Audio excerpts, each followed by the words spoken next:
ಜಗತ್ತಿಗೆ ಎದುರಾಯ್ತಾ ಪರಮಾಣು ಯುದ್ಧ ಭೀತಿ. ಅಮೆರಿಕಕ್ಕೆ ಇರಾನ್ ಡೆಡ್ಲಿ ಎಚ್ಚರಿಕೆ. ಎಸ್ ವೀಕ್ಷಕರೇ, ಈಗಾಗಲೇ ಇರಾನ್ ಹಾಗೂ ಅಮೆರಿಕ ನಡುವಿನ ಯುದ್ಧದ ಬಿಸಿಯನ್ನ ತಡೆದುಕೊಳ್ಳಲೇ ಆಗ್ತಿಲ್ಲ. ಅಂಥದ್ರಲ್ಲಿ ಇರಾನ್ ಏನಾದರೂ ಪರಮಾಣು ದಾಳಿ ಮಾಡ್ತು ಅಂದರೆ ಏನಾಗಬೇಡ ಯೋಚನೆ ಮಾಡಿ. ಎಸ್, ಈಗ ಇರಾನ್ ಅಮೆರಿಕಕ್ಕೆ ಡೆಡ್ಲಿ ಎಚ್ಚರಿಕೆಯನ್ನು ಕೊಟ್ಟಿದೆ.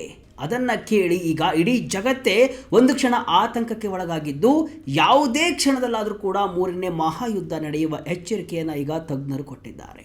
ಹೌದು, ಅಮೆರಿಕ ಮತ್ತು ಇಸ್ರೇಲ್ ಒಂದು ಕಡೆಯಾದರೆ ಇತ್ತ ಇರಾನ್ ತನ್ನ ಅಸ್ತಿತ್ವವನ್ನು ಉಳಿಸಿಕೊಳ್ಳೋಕೆ ಜಗತ್ತಿನ ಅತ್ಯಂತ ಭಯಾನಕ ಆಯುಧವನ್ನೇ ಕೈಗೆತ್ತಿಕೊಳ್ಳಲು ಸಜ್ಜಾಗಿದೆ. ನಮ್ಮ ಮೇಲೆ ಇನ್ನೊಮ್ಮೆ ದಾಳಿ ಮಾಡಿದರೆ ನಾವು 90% ಶುದ್ಧತೆಯ ಯುರೇನಿಯಂ ತಯಾರಿಸ್ತೀವಿ ಅಂತ ಇರಾನ್ ಈಗ ಬಹಿರಂಗವಾಗಿ ಗುಡುಗಿದೆ. ಹಾಗಾದರೆ ಈ 90% ಯುರೇನಿಯಂ ಅಂದರೆ ಏನು? ಇರಾನ್ ಬಳಿ ಇರುವಂತಹ ಆ ನ್ಯೂಕ್ಲಿಯರ್ ಡಸ್ಟ್ನ ತಾಕತ್ತು ಎಂತಹದ್ದು? ಪಾಕಿಸ್ತಾನ ಮಾಡ್ತಿರುವಂತಹ ಆ ಡಬಲ್ ಗೇಮ್ ರಹಸ್ಯವೇನು? ಒಂದು ಕಂಪ್ಲೀಟ್ ರೋಚಕ ರಿಪೋರ್ಟ್ ಇಲ್ಲಿದೆ. ಕೊನೆ ತನಕ ಮಿಸ್ ಮಾಡದೆ ಈ ವಿಡಿಯೋವನ್ನು ನೋಡಿ. ನಾನು ಶಿವಮೂರ್ತಿ ಸರ್ಪಾ. ಅಮೆರಿಕಕ್ಕೆ ಇರಾನ್ ಕೊಟ್ಟ ಎಚ್ಚರಿಕೆ ಏನು? ಇಡೀ ಜಗತ್ತಿಗೆ ಆತಂಕ ಆಗಿದ್ದು ಯಾಕೆ? ಎಸ್ ವೀಕ್ಷಕರೇ, ಇರಾನ್ ಹಾಗೂ ಅಮೆರಿಕ ನಡುವಿನ ಯುದ್ಧದಿಂದಾಗಿ ಜನಸಾಮಾನ್ಯರು ಬೇಸತ್ತು ಹೋಗಿದ್ದಾರೆ. ಯಾವಾಗ ಯುದ್ಧ ನಿಂತು ಮೊದಲಿನಂತೆ ಆಗುತ್ತೋ ಅಂತ ಜನ ಎದುರು ನೋಡ್ತಾ ಇದ್ದಾರೆ. ಆದರೆ ಯುದ್ಧ ನಿಲ್ಲುವ ಲಕ್ಷಣ ಮಾತ್ರ ಕಾಣಿಸ್ತಾ ಇಲ್ಲ. ಇನ್ನೂ ವಿಕೋಪಕ್ಕೆ ಹೋಗುವ ಲಕ್ಷಣ ಕಾಣಿಸ್ತಾ ಇದೆ. ಒಂದು ವೇಳೆ ಪರಮಾಣು ದಾಳಿ ಆದರೆ ಇಡೀ ಜಗತ್ತೇ ಸ್ತಬ್ಧ ಆಗುತ್ತೆ. ಎಸ್, ಮೊದಲು ನಾವು ಇರಾನ್ ಸಂಸತ್ತಿನಿಂದ ಹೊರಬಿದ್ದಿರುವಂತಹ ಆ ಸ್ಫೋಟಕ ಹೇಳಿಕೆಯನ್ನು ಈಗ ನೋಡ್ತಾ ಹೋಗೋಣ. ಇರಾನ್ ಸಂಸತ್ತಿನ ರಾಷ್ಟ್ರೀಯ ಭದ್ರತೆ ಮತ್ತು ವಿದೇಶಾಂಗ ನೀತಿ ಸಮಿತಿಯ ವಕ್ತಾರ ಇಬ್ರಾಹಿಂ ರೆಜೈ ಇವತ್ತು ಇಡೀ ಜಗತ್ತನ್ನು ಬೆಚ್ಚಿ ಬೀಳಿಸುವಂತಹ ಮಾತುಗಳನ್ನು ಆಡಿದ್ದಾರೆ. ಅಮೆರಿಕ ಅಥವಾ ಇಸ್ರೇಲ್ ನಮ್ಮ ಮಣ್ಣಿನ ಮೇಲೆ ಮತ್ತೊಂದು ಮಿಸೈಲ್ ಎಸೆದರೆ ನಾವು ಇನ್ನೂ ಸುಮ್ಮನೆ ಕೂರಲ್ಲ. ಶಸ್ತ್ರಾಸ್ತ್ರ ದರ್ಜೆಯ ಯುರೇನಿಯಂ ಅನ್ನು ನಾವು ಉತ್ಪಾದನೆ ಮಾಡ್ತೀವಿ ಅಂತ ಅವರು ಎಚ್ಚರಿಕೆಯನ್ನು ಕೊಟ್ಟಿದ್ದಾರೆ. ಸದ್ಯಕ್ಕೆ ಇರಾನ್ ಬಳಿ 60% ಶುದ್ಧತೆಯ ಸುಮಾರು 440 ಕಿಲೋಗ್ರಾಂ ಯುರೇನಿಯಂ ಸಂಗ್ರಹವಿದೆ. ವೀಕ್ಷಕರೇ ಗಮನಿಸಿ, ಪರಮಾಣು ಬಾಂಬ್ ತಯಾರಿಸೋಕೆ ಬೇಕಾಗಿರುವುದು 90% ಶುದ್ಧತೆಯ ಯುರೇನಿಯಂ. ಅಂದರೆ ಇರಾನ್ ಈಗ ಬಾಂಬ್ ತಯಾರಿಸೋ ಹಂತದಿಂದ ಕೇವಲ ಒಂದು ಸಣ್ಣ ಹೆಜ್ಜೆ ಮಾತ್ರ ದೂರದಲ್ಲಿದೆ. ಇರಾನಿನ ಈ ನಡೆ ಅಮೆರಿಕ ಅಧ್ಯಕ್ಷ ಡೊನಾಲ್ಡ್ ಟ್ರಂಪ್ ಸೇರಿದಂತೆ ಇಡೀ ಜಗತ್ತಿಗೆ ಈಗ ನಿದ್ದೆಯನ್ನು ಕೆಡಿಸಿದೆ. ಇರಾನ್ ಶಾಂತಿ ಪ್ರಸ್ತಾವನೆ ತಿರಸ್ಕಾರ. ಇರಾನ್ ವಿರುದ್ಧ ಟ್ರಂಪ್ ಮತ್ತೊಂದು ಶಪಥ. ವೀಕ್ಷಕರೇ, ಇತ್ತ ಅಮೆರಿಕ ಅಧ್ಯಕ್ಷ ಡೊನಾಲ್ಡ್ ಟ್ರಂಪ್ ಮಾತ್ರ ಇರಾನ್ ವಿರುದ್ಧ ಅತ್ಯಂತ ಕಠಿಣ ನಿಲುವನ್ನು ತೆಗೆದುಕೊಂಡಿದ್ದಾರೆ. ಇರಾನ್ ಕಳುಹಿಸಿದ್ದ ಶಾಂತಿ ಪ್ರಸ್ತಾವನೆಯನ್ನ ಟ್ರಂಪ್ ಅಕ್ಷರಶಃ ತಿರಸ್ಕಾರ ಮಾಡಿದ್ದಾರೆ. ಇರಾನ್ ಕಳುಹಿಸಿರುವಂತಹ ಆ ಕಾಗದದ ತುಣುಕನ್ನು ನಾನು ಓದಿಯೂ ಮುಗಿಸಲಿಲ್ಲ, ಅದನ್ನು ಕಸದ ಬುಟ್ಟಿಗೆ ಎಸೆದಿದ್ದೇನೆ ಅಂತ ಟ್ರಂಪ್ ಗುಡುಗಿದ್ದಾರೆ. ಟ್ರಂಪ್ ಅವರ ಪ್ರಕಾರ ಇರಾನ್ ತಯಾರಿಸುತ್ತಿರುವಂತಹ ಈ ಯುರೇನಿಯಂ ಕೇವಲ ಪರಮಾಣು ಧೂಳು ಅಷ್ಟೇ. ನಾವು ಯಾವುದೇ ಕಾರಣಕ್ಕೂ ಇರಾನ್ ಕೈಗೆ ನ್ಯೂಕ್ಲಿಯರ್ ಬಾಂಬ್ ಸಿಗದಂತೆ ನೋಡಿಕೊಳ್ತೀವಿ. ಒಂದು ವೇಳೆ ಅವರ ಪ್ಲಾಂಟ್ ಹತ್ತಿರ ಯಾರಾದರೂ ಸುಳಿದ್ರೆ ಅವರನ್ನು ಧ್ವಂಸ ಮಾಡ್ತೀವಿ ಅಂತ ಅಮೆರಿಕ ನೇರವಾಗಿಯೇ ಸವಾಲನ್ನು ಹಾಕಿದೆ. ಇರಾನ್ ಕಳೆದ 20 ವರ್ಷಗಳಿಂದ ಈ ಅಣುಶಕ್ತಿಗಾಗಿ ಹಗಲಿರುಳು ಅಮೆರಿಕದ ಕಣ್ತಪ್ಪಿಸಿ ಕೆಲಸವನ್ನು ಮಾಡ್ತಾ ಇದೆ. ಆದರೆ ಈಗ ಕದನ ವಿರಾಮ ಅಕ್ಷರಶಃ ಲೈಫ್ ಸಪೋರ್ಟ್ನಲ್ಲಿದೆ. ಅಂದರೆ ಅದು ಯಾವ ಕ್ಷಣದಲ್ಲಾದರೂ ಕೂಡ ಮುರಿದು ಬೀಳಬಹುದು. 90% ಯುರೇನಿಯಂ ಬಳಸಿದರೆ ಏನಾಗುತ್ತೆ? ಮೂರನೇ ಮಹಾಯುದ್ಧ ನಡೆಯುತ್ತಾ? ಇರಾನ್ ಏನಾದರೂ ಈ 90% ಯುರೇನಿಯಂ ಸಮೃದ್ಧಗೊಳಿಸುವಲ್ಲಿ ಯಶಸ್ವಿಯಾದರೆ ಏನಾಗುತ್ತೆ ಗೊತ್ತಾ? ತಜ್ಞರ ಪ್ರಕಾರ ಯುರೇನಿಯಂ ಅನ್ನು ಶೂನ್ಯದಿಂದ 20%ರವರೆಗೆ ತರೋದು ತುಂಬ ಕಷ್ಟದ ಕೆಲಸ.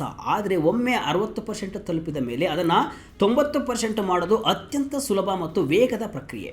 ಇರಾನ್ ಈಗ ಆ ಹಂತದಲ್ಲಿದೆ. ಒಂದು ವೇಳೆ ಇರಾನ್ 90% ಯುರೇನಿಯಂ ತಯಾರಿಸಿದರೆ ಅವರು ಕೇವಲ 2 ವಾರದಲ್ಲಿ ಒಂದು ಪೂರ್ಣ ಪ್ರಮಾಣದ ಪರಮಾಣು ಬಾಂಬ್ ಸಿದ್ಧಪಡಿಸಬಹುದು. ಇದು ನಡೆದರೆ ಇಡೀ ಮಧ್ಯಪ್ರಾಚ್ಯದ ಚಿತ್ರಣವೇ ಬದಲಾಗುತ್ತೆ. ಇಸ್ರೇಲ್ ಮೇಲೆ ಅಥವಾ ಅಮೆರಿಕದ ಸೇನಾ ನೆಲೆಗಳ ಮೇಲೆ ಇರಾನ್ ಈ ಅಸ್ತ್ರವನ್ನು ಪ್ರಯೋಗಿಸಿದರೆ ಅದು ಕೋಟ್ಯಾಂತರ ಜನರ ಬಲಿಯನ್ನು ಪಡೆಯುತ್ತೆ. ಅಷ್ಟೇ ಅಲ್ಲ, ವಿಕಿರಣದ ಪ್ರಭಾವದಿಂದಾಗಿ ಮುಂದಿನ 100 ವರ್ಷಗಳ ಕಾಲ ಆ ಪ್ರದೇಶದಲ್ಲಿ ಗಿಡ ಮರಗಳು ಕೂಡ ಬೆಳೆಯೋದಿಲ್ಲ. ಇದನ್ನೇ ಡೂಮ್ಸ್ಡೇ ಅಂದರೆ ಪ್ರಳಯದ ಮುನ್ಸೂಚನೆ ಅಂತ ಕರೆಯಲಾಗುತ್ತೆ. ಪಾಕಿಸ್ತಾನದ ಕುತಂತ್ರ ಬಯಲು. ಇರಾನ್ ಯುದ್ಧ ವಿಮಾನಗಳಿಗೆ ಆಶ್ರಯ. ಈ ಯುದ್ಧದ ನಡುವೆ ಪಾಕಿಸ್ತಾನದ ಮತ್ತೊಂದು ಅಸಲಿ ಮುಖ ಈಗ ಜಗತ್ತಿಗೆ ಗೊತ್ತಾಗಿದೆ. ಪಾಕಿಸ್ತಾನ ಒಂದು ಕಡೆ ಇರಾನ್ ಮತ್ತು ಅಮೆರಿಕ ನಡುವೆ ನಾನು ಸಂಧಾನ ಮಾಡಿಸ್ತೀನಿ ಅಂತ ಹೇಳ್ತಾ ಇತ್ತು. ಆದರೆ ಒಳಗೊಳಗೆ ಅದು ಇರಾನ್ ಜೊತೆ ಕೈ ಜೋಡಿಸಿದೆ ಅನ್ನೋದು ಈಗ ಬಯಲಾಗಿದೆ. ಪಾಕಿಸ್ತಾನದ ನೂರ್ಖಾನ್ ಸೇನಾ ನೆಲೆಯಲ್ಲಿ ಇರಾನಿನ ಮಿಲಿಟರಿ ವಿಮಾನಗಳಿಗೆ ರಹಸ್ಯವಾಗಿ ಆಶ್ರಯವನ್ನು ನೀಡಲಾಗಿದೆ ಅಂತ ಅಮೆರಿಕದ ಮಾಧ್ಯಮಗಳು ವರದಿಯನ್ನು ಮಾಡಿವೆ. ಅಮೆರಿಕ ಏನಾದರೂ ಇರಾನ್ ಮೇಲೆ ದಾಳಿ ಮಾಡಿದರೆ ಆ ವಿಮಾನಗಳನ್ನು ಉಳಿಸಿಕೊಳ್ಳೋಕೆ ಪಾಕಿಸ್ತಾನದಲ್ಲಿ ಬಚ್ಚಿಡಲಾಗಿದೆ ಅಂತ ಹೇಳಲಾಗ್ತಾ ಇದೆ.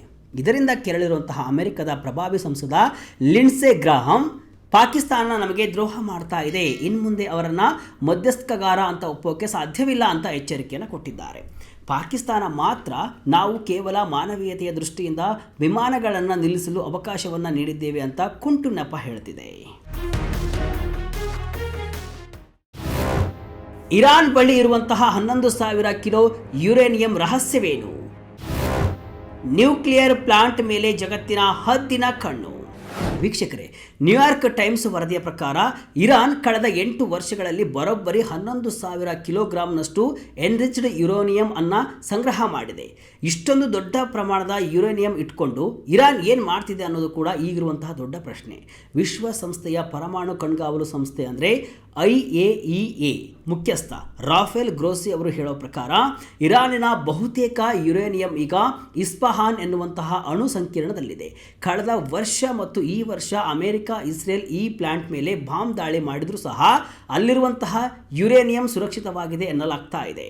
ಆದರೆ ಇರಾನ್ ಮಾತ್ರ IAEA ಅಧಿಕಾರಿಗಳಿಗೆ ಅಲ್ಲಿ ತಪಾಸಣೆ ನಡೆಸಲು ಅವಕಾಶವನ್ನು ಕೊಡ್ತಿಲ್ಲ. ಅಂದರೆ ಅಲ್ಲಿ ಯಾವುದೋ ಒಂದು ದೊಡ್ಡ ಮಟ್ಟದ ಬಾಂಬ್ ತಯಾರಿಕೆ ಕೆಲಸ ನಡೀತಿದೆ ಅನ್ನೋದು ಜಗತ್ತಿನ ಸಂಶಯ.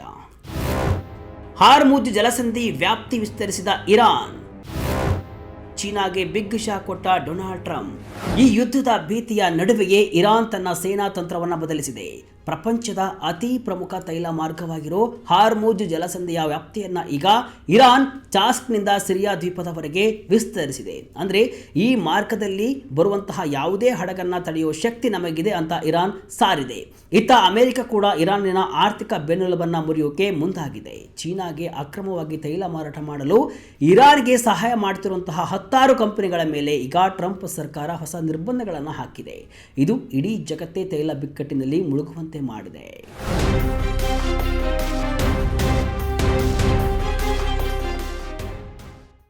ಒಟ್ನಲ್ಲಿ ಮಧ್ಯಪ್ರಾಚ್ಯದಲ್ಲಿ ಈಗ ಪರಮಾಣು ಯುದ್ಧದ ಕಾರ್ಮೋಡ ದಟ್ಟವಾಗಿದೆ. ಇರಾನಿನ ಆ 90% ಯುರೇನಿಯಂ ಎಚ್ಚರಿಕೆ ಕೇವಲ ಮಾತಲ್ಲ, ಅದು ಇಡೀ ಜಗತ್ತಿಗೆ ನೀಡಿದ ಎಚ್ಚರಿಕೆ ಗಂಟೆ. ಅಮೆರಿಕ ಮತ್ತು ಇರಾನ್ ನಡುವಿನ ಈ ಅಹಂಕಾರದ ಹೋರಾಟಕ್ಕೆ ಇಡೀ ಪ್ರಪಂಚವೇ ಬೆಲೆ ತೆರಬೇಕಾದ ಪರಿಸ್ಥಿತಿ ಬರಬಹುದು. ಇಡೀ ಜಗತ್ತನ್ನೇ ಪರಮಾಣು ವಿನಾಶದ ಅಂಚಿಗೆ ತಳ್ಳುವ ಮುನ್ಸೂಚನೆಯಾಗಿದೆ.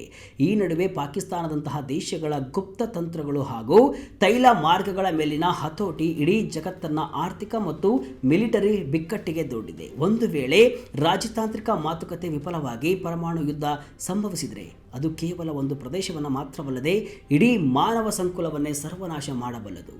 3ನೇ ಮಹಾಯುದ್ಧದ ಭೀತಿಯನ್ನು ಹೋಗಲಾಡಿಸಲು ವಿಶ್ವಸಂಸ್ಥೆ ಮತ್ತು ಜಾಗತಿಕ ನಾಯಕರು ತಕ್ಷಣವೇ ಮಧ್ಯಪ್ರವೇಶವನ್ನು ಮಾಡಿ ಈ ಬಿಕ್ಕಟ್ಟನ್ನು ಬಗೆಹರಿಸುವ ಅನಿವಾರ್ಯತೆ ಈಗ ಎದುರಾಗಿದೆ. ಮುಂದೇನಾಗುತ್ತೆ ಎಂಬುದನ್ನು ಕಾದು ನೋಡೋಣ.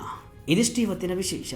ಇದೇ ರೀತಿ ಹಲವು ವಿಶ್ಲೇಷಣೆ ಮಾಹಿತಿ ಅಷ್ಟೇ ಅಲ್ಲ, ಮನರಂಜನೆಯ ವಿಡಿಯೋಗಳಿಗಾಗಿ ವಿಜಯ ಕರ್ನಾಟಕ ವೆಬ್ಸೈಟ್, ಫೇಸ್ಬುಕ್ ಹಾಗೂ ಯೂಟ್ಯೂಬ್ ಪೇಜನ್ನು ಫಾಲೋ ಮಾಡಿ. ಧನ್ಯವಾದಗಳು.